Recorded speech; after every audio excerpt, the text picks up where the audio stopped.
Olá, estudante, tudo bem? Seja bem-vindo a mais uma aula. Eu sou Andréia, sou professora de arte e hoje nós vamos falar sobre o jogo teatral. Provavelmente você já ouviu muito essa palavra aí na sua escola durante aí as suas aulas de arte.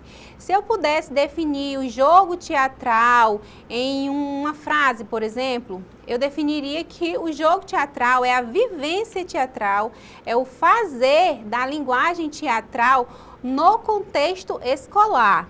Sim, porque às vezes a gente tem um conceito de que o teatro é você pegar um texto dramático, decorar as falas e apresentar um resultado final. E o jogo teatral, ele não é isso. Ele te dá a oportunidade de você vivenciar o jogo, vivenciar o teatro com todos os seus elementos de forma possível, porque na escola a gente não tem nem muito tempo e nem tem o objetivo de formar atores profissionais. Mas vamos com calma e vamos conhecer o conceito e da onde surgiu o jogo teatral. Vamos lá? O termo theater games, desculpa a pronúncia, jogo teatral, foi originalmente cunhado por Viola Spolin em língua inglesa. Mais tarde, ela registrou o seu método de trabalho como Spolin Games. A autora americana estabelece uma diferença entre o dramatic play, jogo dramático, e os jogos e regras, diferenciando assim a sua proposta para um teatro improvisacional de outras abordagens, através da ênfase no jogo de regras, com aprendizado na linguagem teatral. Então, quem trouxe e estruturou o jogo teatral foi essa americana, chamada Viola Spolin, que ela estruturou o jogo teatral. E ela dá essa diferenciação do jogo dramático para o jogo teatral. O que é o jogo dramático? O jogo dramático, ele vem, por exemplo, do imagético, ele vem do faz de conta, por exemplo, da criança, né? Ela traz essa questão que traz essa imaginação da criança. Ali quando a criança encena alguma situação, onde ela fisicaliza uma situação, uma ação que está acontecendo no imaginário e ela traz ali para o contexto dela, onde que ela brinca, onde que ela transforma objetos em outros objetos. Ali ela está trazendo uma ação para o meio material físico, que também acontece no jogo teatral.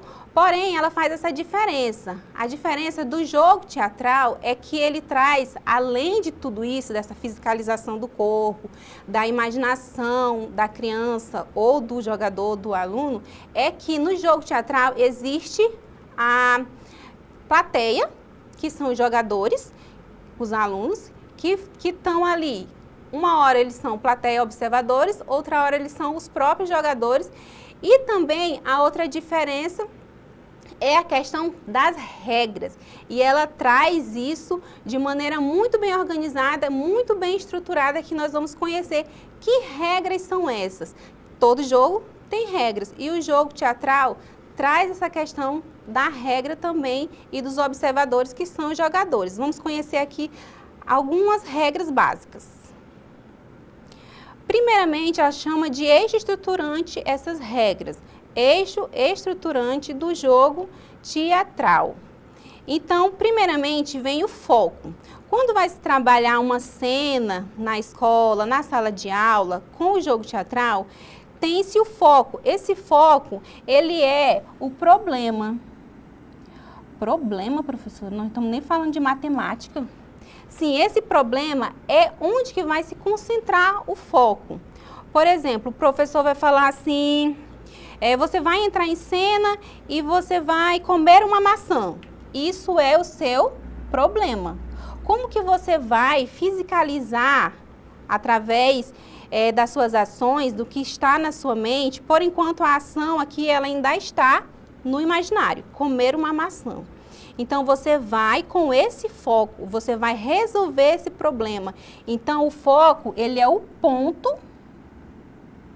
de concentração.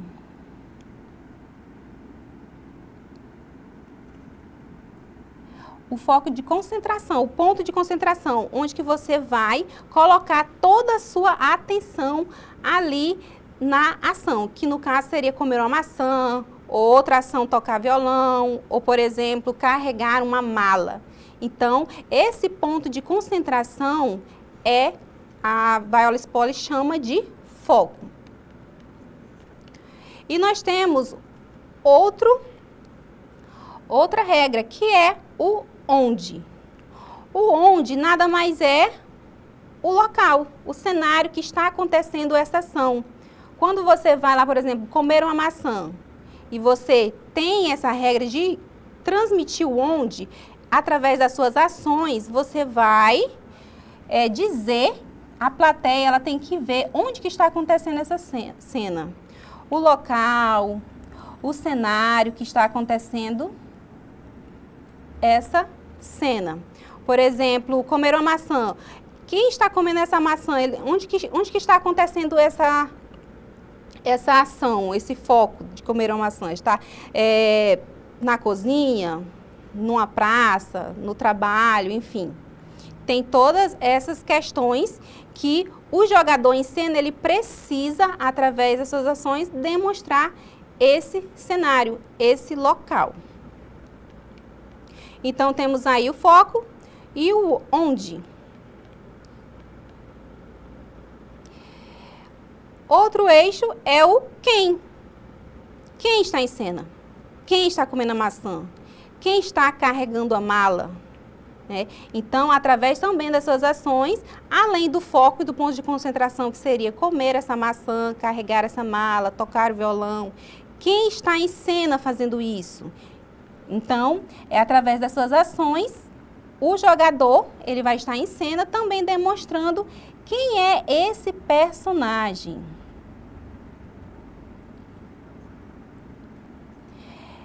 É um aluno? É o professor? É, sei lá, um morador de rua?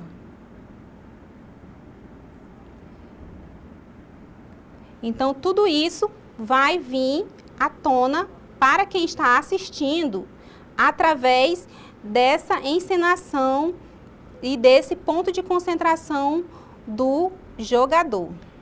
Então, nós temos aí o foco, o onde, o quem, e nós temos também o que. O que é exatamente a ação. O que está acontecendo?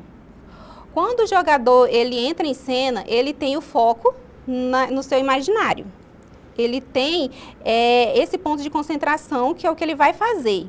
A ação é o que se materializa em cena. Como que ele está fazendo, como que ele traz essa ação para o espaço, né? Como que ele utiliza os métodos, quais os métodos que ele utiliza. Então, a ação é o que está acontecendo. Isso os jogadores da plateia vão estar observando e também avaliando. Essa avaliação a gente vai ver mais tarde como que ela se dá. Então, aí a gente tem o foco como eixo estruturante, o onde, o quem e o que.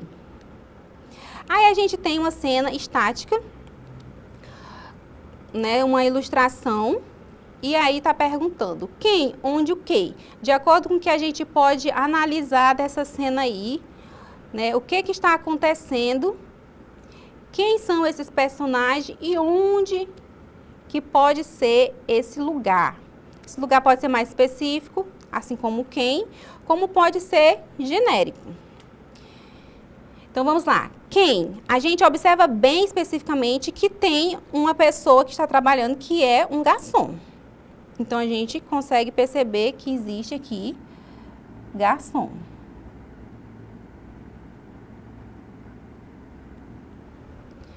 A gente tem outro personagem que, olhando assim, não dá para perceber especificamente o que é, mas a gente pode colocar aqui uma mulher. Onde? Onde a gente consegue perceber que pode ser num restaurante,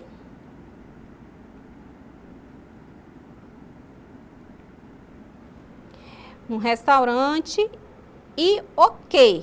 O que também a gente pode analisar pela imagem. Claro que em uma cena a gente consegue perceber isso com mais clareza, mas na imagem estática aqui a gente pode perceber que o quê? Primeiramente, a gente pode dizer que o garçom está trabalhando, servindo.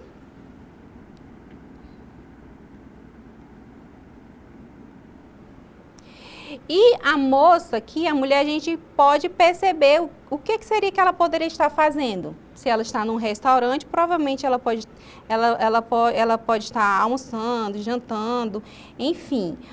Então, a gente pode colocar aqui que a mulher, né, ela vai jantar. Então, vamos colocar aqui jantando, certo?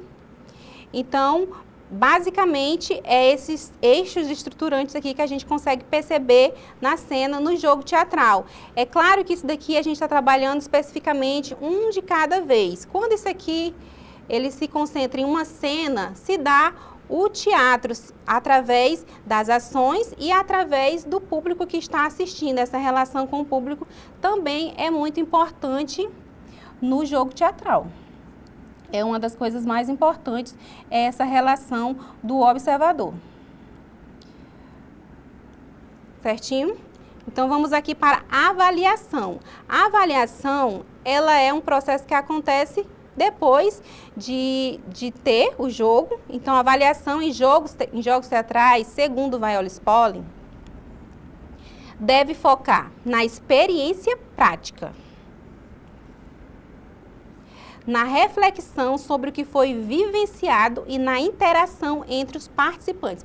Então, aqui os participantes, eles vão falar sobre a experiência, o que eles sentiram ali na prática, e os observadores também vão falar a mesma coisa, o que eles conseguiram perceber, o que eles conseguiram captar da cena, se realmente os jogadores ali conseguiram mostrar quem eles eram, onde eles estavam, o que eles estavam fazendo. Então, essa avaliação aqui não é o sentido da avaliação que nós estamos acostumados de dar uma nota. Não, essa avaliação é essa troca de reflexão sobre o que foi praticado, sobre o que foi vivenciado ali naquela prática. A avaliação, ela não se concentra apenas em resultados, como no caso seria uma nota, né? Ou desempenho, mas sim no processo de aprendizado e desenvolvimento pessoal. Então, cada aluno, cada jogador, ele tem ali o seu ritmo e a sua maneira de demonstrar ali a sua cena. Então, esse aprendizado, ele é individual, ele é um processo pessoal. Então, vamos aí para o recapitulando sobre o jogo teatral. O jogo teatral, ele é sistematizado por Viola Spolin, que foi a grande autora que fez esse jogo, especialmente para amadores, não com o intuito de formar profissionais, por isso que é muito utilizado no contexto escolar.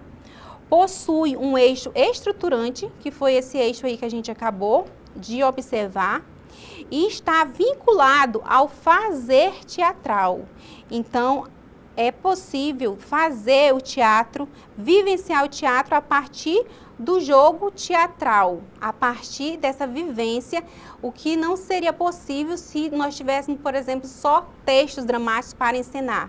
Então, a partir do quem, do onde, o que, nós conseguimos vivenciar o teatro com toda a sua complexidade, com todos os seus elementos de maneira prática e de maneira rápida.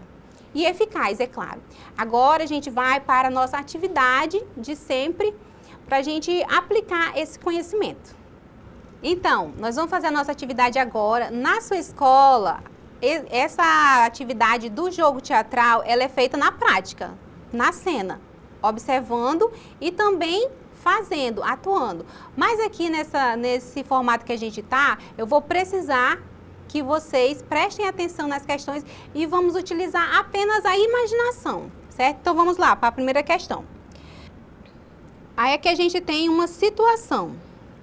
Um jovem curioso e um bibliotecário rabugento se encontram numa antiga biblioteca.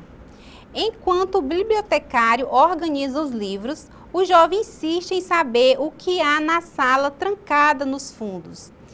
Então, imagine aí essa cena.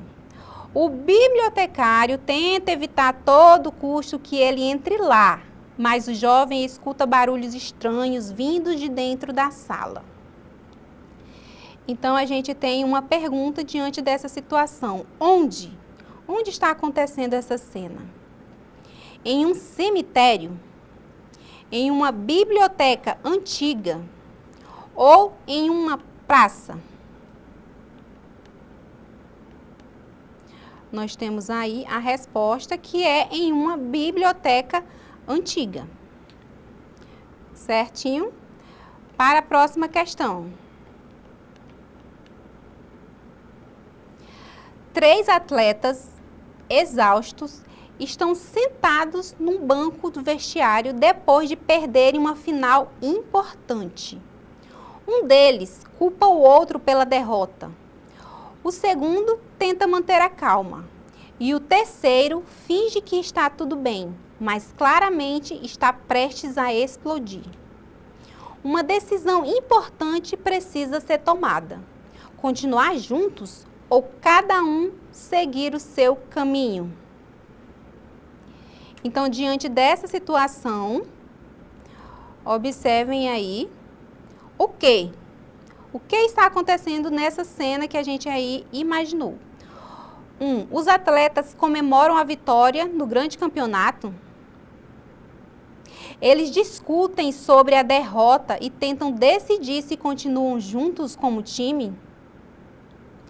Os atletas estão se trocando para o próximo jogo da final? O que está acontecendo nessa cena?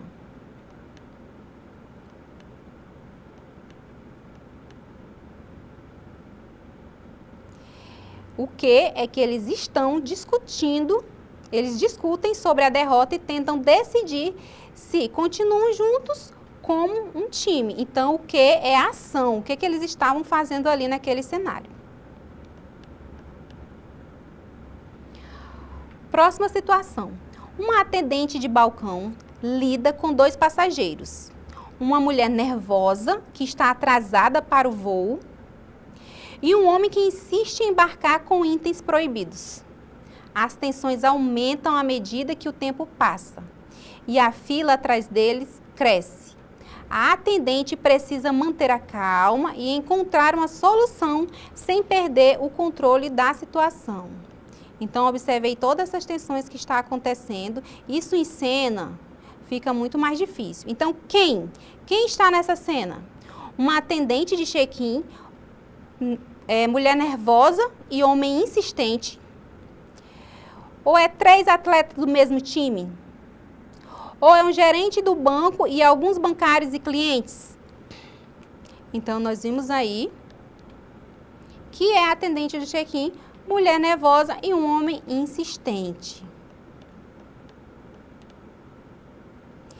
Então, essa atividade foi só para a gente imaginar algumas cenas, algumas abordagens dos eixos estruturantes do jogo teatral. Eu finalizo por aqui agradecendo pela atenção e te convidando para a próxima aula.